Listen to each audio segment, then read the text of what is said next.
అస్సలాము అలైకుం వరహమతుల్లాహి వబరకాతుహు. ఈరోజు హదీసు వెలుగు పుస్తక పఠనం నుండి నమాజ్కు సంబంధించిన కొన్ని హదీసులు తెలుసుకుందాం. దైవ సందేశహరుడు సల్లల్లాహు అలైహి వసల్లం ఈ విధంగా సెలవిచ్చారు.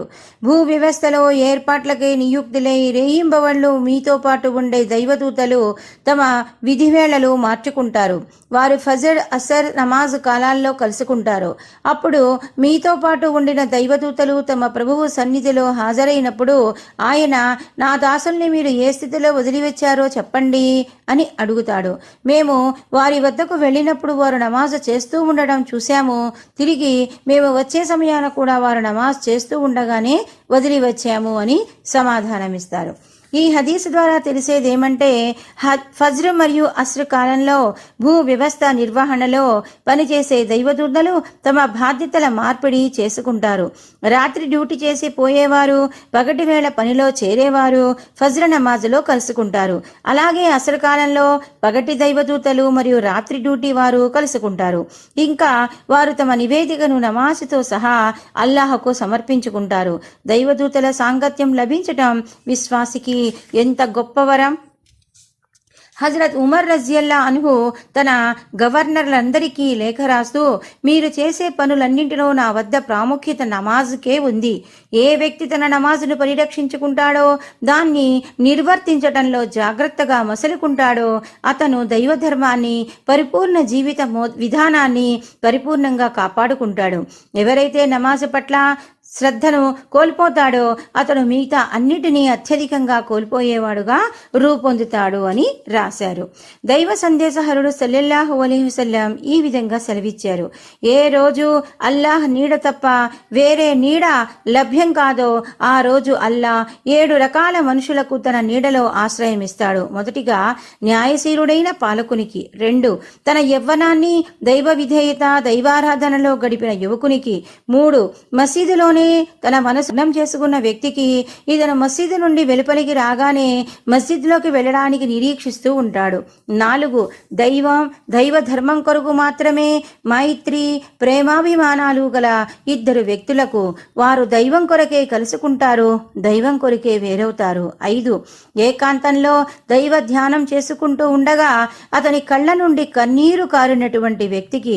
6 ఉన్నత వంశీయులైన అందమైన జవ్వని దుష్టక్రియకు ఆహ్వానిస్తే కేవలం దైవభీతితో ఆ ఆహ్వానాన్ని త్రోసిపుచ్చిన వ్యక్తికి.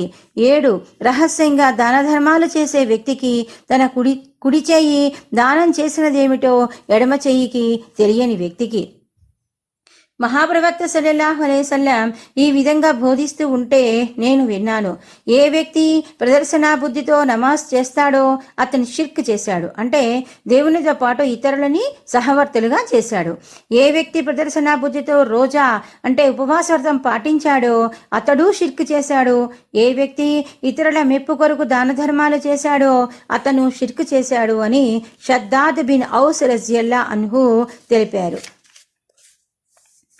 ఈ ఉపదేశం ద్వారా మహాప్రవక్త సల్లల్లాహు అలైహి వసల్లం తెలిపిన విషయం ఏమంటే, ఏ సత్కారం చేసినా అది దైవ ప్రసన్నత పడేయడానికే చేయాలి. మనసులో ఇది నా ప్రభువు ఆదేశం, ఆయన ప్రసన్నత పొందటమే నా ధ్యేయం అనే సంకల్పం ఉండాలి. ఇతరుల దృష్టిలో సదాచారునిగా ఎంచబడడానికో ఇతరులని సంతోషపెట్టడానికో చేయబడే కార్యాలకు ఎలాంటి విలువ లేదు.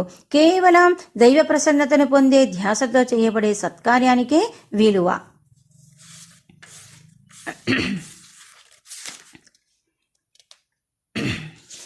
ఇప్పుడు సామూహిక నమాజ్కు సంబంధించినటువంటి హదీసులు. ముస్లిం సముదాయం నుండి వేరే ఒంటరిగా చేసుకునే నమాజ్ కంటే సామూహికంగా చేసే నమాజ్ 27 రెట్లు అధికంగా ఘనత కలిగి ఉంటుంది అని ప్రవక్త సల్లల్లాహు అలైహి వసల్లం బోధించారు. అంటే హదీసులో ఫజ్జీ అనే పదం వచ్చింది. దీనికి అందరికీ ఎడంగా వేరుగా ఉండటం అని అర్థం. సామూహిక నమాజుకు అన్ని కోవలకు చెందిన ముస్లింలు సమావేశమవుతారు. ధనవంతులు, నిరుపేదలు, ఆడంబరంగా దుస్తులు ధరించిన వారును, చినిగిన అతుకులు సతుకులు బట్టలు ధరించిన వారును ఉంటారు. ఎవరైతే తమ పెద్దరికపు గర్వంలో ఉంటారో, తమ ధన మదాంధ ఉంటారో వారు తమకు సమానంగా మరొకరు నిలుచుండటం సహించరు. అందుకే వారు తమ ఎండల్లో నమాజ్ చేసుకుంటారు.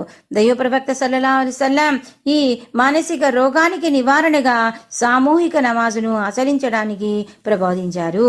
తన గదిలో లేదా మసీదులోనే ఒంటరిగా నమాజు చేయటాన్ని ప్రోత్సహించలేదు.